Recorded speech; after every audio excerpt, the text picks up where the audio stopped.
Most Jeep builds don't get expensive because they bought bad parts. They get expensive because they panic too early. I've watched people spend thousands of dollars trying to fix problems their Jeeps don't actually have. Not because they were careless, but because they reacted before they even understood what was going on. So in this video, I'm going to explain why panic actually drives costs, why the cheap versus expensive part conversation totally misses the point, and how learning to wait just long enough can save you more money than any upgrade you'll ever buy.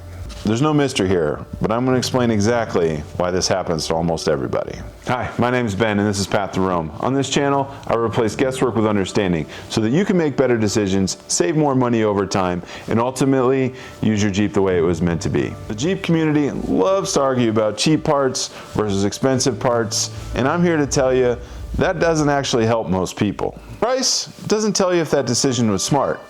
The context does. I see it all the time. People are generally unsure, especially when a noise, a vibration, something different happens. And the first thing that they do is they think, oh, what part can I buy to replace that because it's probably bad? And instead of figuring out what actually is going on, jump immediately to what expensive part can I buy to fix the problem that I don't even know exists. Not because it's proven and it's proven to fix your problem, it's because it just feels safer. You think you buy that heavy-duty thing and it's going to make everything better. And that's not really a quality decision. That's attempting to buy confidence because you don't have the information you need. This panic that I'm talking about, it doesn't usually end up looking dramatic. It's something that feels normal. And the problem is you change something on your Jeep. Let's say you put bigger tires on and now you go drive it and something about your Jeep feels different.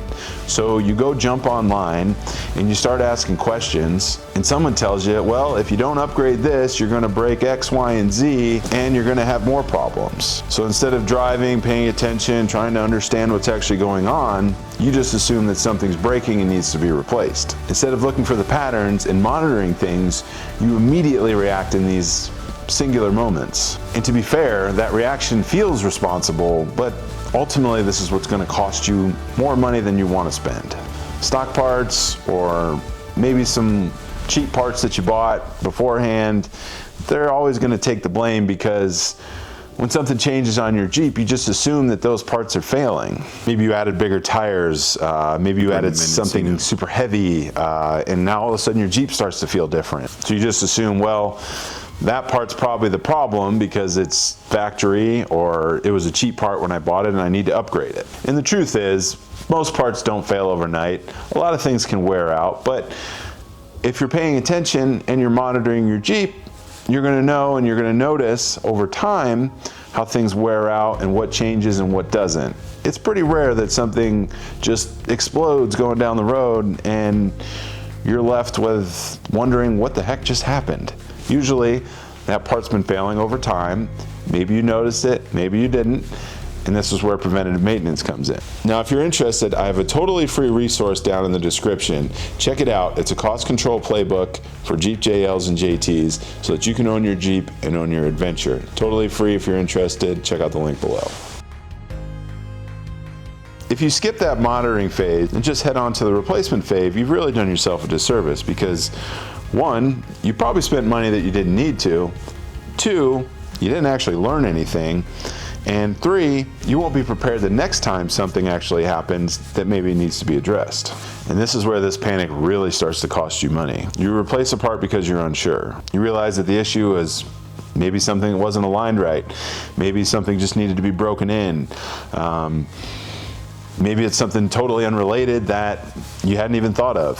So now that part you bought probably didn't fix your problem. And when you have to go fix the actual problem, there you are spending money again. And seriously, nothing catastrophic happened, but you did spend money twice because the decisions that you made came before your understanding. Now let me give you an example of this so that it makes a little more sense. One time, I put like a 3.5 inch lift on my Jeep. I got everything set up. I didn't really address the steering. It was more spring, shocks, all that good stuff. I went out and drove it. And sure enough, I all of a sudden had some def wobble. So my immediate thought was, I need a raised track bar bracket. Something's not right here. I gotta go throw a part to this and figure it out. So I came home and I went on the computer and I bought the track bar bracket and paid for overnight shipping, and it came the next day, and when I went to go put it in, my track bar bolt was a little looser than it should be. It wasn't torqued all the way. So here I am, throw the new track bar bracket on, because I figured I was there, I might as well do it. Throw the bracket on, torque everything down, and I go drive it, and sure enough, death wobble was gone. Now, maybe it really was an issue that I needed a higher track bar bracket. Or maybe I should have just frickin' checked my bolts and torqued everything and gone back out and drive it and saved myself a couple $100 and the time of redoing the work. But I guess we'll never know. If you've ever done something like this, leave me a comment below. I mean, we're all guilty of it, right? If you're in the Nevada or California area and you're willing to make a little bit of a drive, check out Disciple Off-Road in Hanford, California. They'll always take good care of you. Jeremy down there does an amazing job with gears and anything else. I'll throw a link down below in case you want to check out their website, but ultimately give him a call if you need to get something done. Now let me be very clear about something. Monitoring does not mean ignoring. These are two very different things. Monitoring means you're paying attention. You're staying in tune with what your Jeep is and what it's doing. It means noticing when things are getting worse or staying the same, or if something is there and then it goes away over time. And this is the beauty of a stock Jeep. You really get an opportunity to feel it, to understand what your baseline really should be. And then as you make upgrades and modifications, you can start to see what changed and what didn't, what feels good, what doesn't. And taking the time to really monitor things will really ultimately help you save some money. When you remove panic from the situation, you really start a mindset shift. You stop upgrading just so that you feel better about something. You stop assuming that expensive automatically means safer. And you start spending money when it actually solves a confirmed problem. And that, my friends, is real cost control. Not buying cheap parts, but buying the right parts for the right reasons. Now this will actually give you discipline and allow you to buy the higher quality parts because you're not spending a tremendous amount of money just to make upgrades for the sake of it. If you want a clear way to decide when to wait, when to monitor, and when to actually make upgrades, I put together a Jeep cost control playbook below. It's down in the description. It's totally free, and it'll really help you walk through step by step on how to make these decisions. If you remember one thing from this video, remember this: cheap parts don't make Jeep builds expensive. Panic does. Now, check out this video right here. Thanks for stopping by, and I'll see you on the next one.